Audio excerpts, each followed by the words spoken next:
सुप्रभात।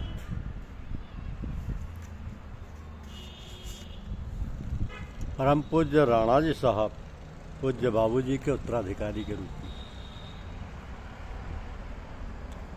परम पूज्य राणा जी साहब पूज्य बाबूजी के उत्तराधिकारी के रूप में। परम पूज्य बाबूजी महाराज ने अपनी शिक्षा पद्धति का पूर्ण अधिकार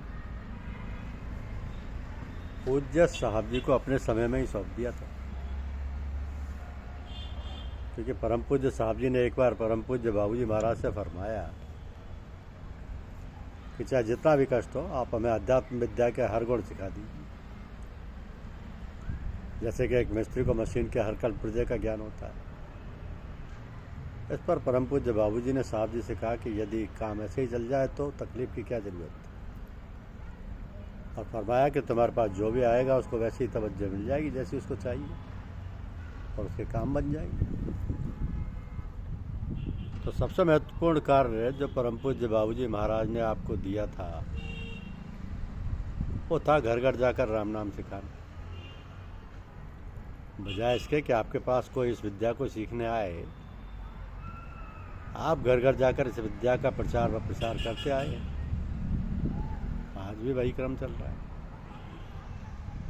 इस सिलसिले में इस प्रकार की सेवा बिरलों ने की हो। यात्रा की कठिनाइयाँ, आर्थिक परिस्थितियाँ, शारीरिक कष्ट, मान अपमान, ठहरने की दिक्कत आदि किसी की भी परवाह न करके आप अनवरत रूप से घूम फिर कर सफ़र करते रहे और भूले भटके बा आध्यात्म जिज्ञासुओं को प्रेम का पाठ पढ़ाते रहते। जिन्होंने पूज्य महात्मा जी का प्रेम व शिक्षा का ढंग देखा है, वो कहते हैं कि पूज्य साहब जी का हर कार्य पूज्य महात्मा जी से मिलता जुलता है। एक बार पूज्य शिवनारायण दास गांधी जी, जो कि पीयूष वाणी के लेखक हैं, तो बतलाया था कि जब मैं पूज्य साहब जी के पास बैठता हूँ तो मुझे महात्मा जी के दर्शन होते हैं और साहब जी पूज्य बाबूजी के भांति मौन रूप से सब कार्य करते रहते हैं। और परम पूज्य बाबूजी महाराज ने बहुत पहले से ही सन 1939 में आपको पूजा संबंधी अधिकार दे दिए तथा रस्म निभाने के लिए 23 अक्टूबर 1953 में पूर्ण रूपेण सब कार्यभार सौंप दिया। तो आपके द्वारा सबसे पहले श्री चंद्रभान गुप्ता जी को दीक्षित किया गया। इस दिन शरद पूर्णिमा का दिन था। उसके बाद कई जिज्ञासुओं को आपके द्वारा पूजा सिखाई गई।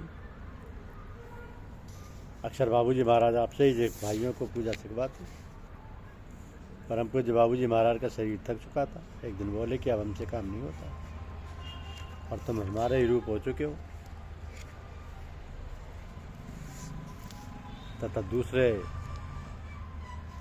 पूर्व महापुरुषों का संकेत भी है कि अब तुम सारा भार अपने हाथों में ले लो और संभालो। ये कहकर आपने पूर्ण अधिकारी के रूप में कार्यभार से सौंप दिया। आप बड़ी लगन और परिश्रम से सत्संग की सेवा में निरंतर लगे रहे और सत्संग वाटिका की दिन बार देखभाल करते रहे। आपके पुराने मित्रजनों से दो महानुभाव बहुधा आर्यनगर नूतन बाल घर में आते रहते।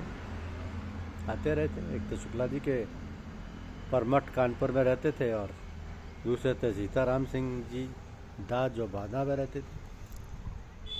तो आपके मित्र शुक्ला जी बड़े सरल स्वभाव के थे। एक बार उन्होंने परम पूज्य साहब से प्रार्थना की कि उनके घर सब लोग चाय पीने चलें। शाम को एक दिन उनके घर चाय पीने सब लोग चल दिए। जिया जी भी थी तो अन्य 8-10 लोग थे। परमठ पर गंगा जी के किनारे मकान था। शुक्ला जी उस समय रिटायर हो चुके थे।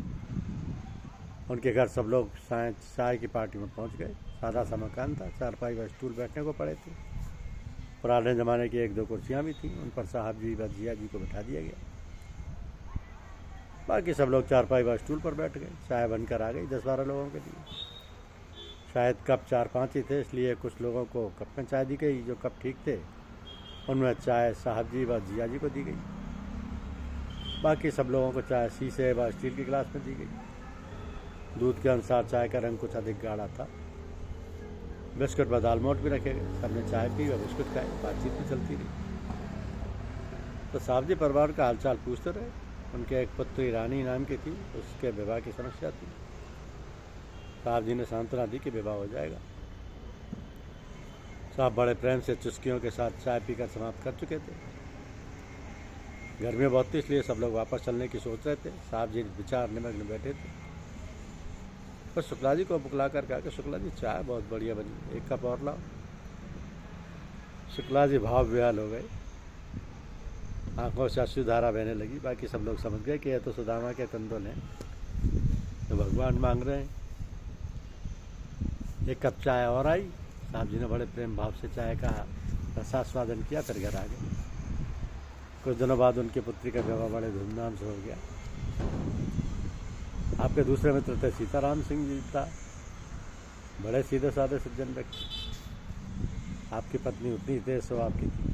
साहब जी ने दास से कहा कि अपनी पत्नी का कहना माना करो, जो कहे वही करो। तो दास इतने नम्र बन गए कि जब पत्नी चलने को होती थी उनकी चप्पल उठाकर उनके आगे रख देते और कहते थे कि सरकार चप्पल पहन ली।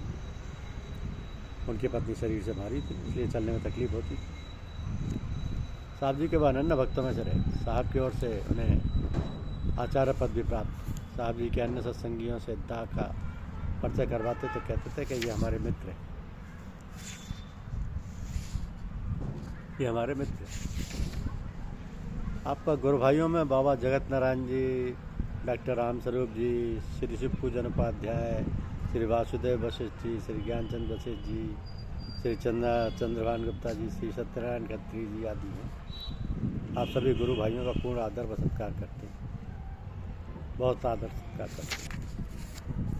धन्यवाद। यूट्यूब चैनल को लाइक और सब्सक्राइब अवश्य कीजिए। शुक्रिया।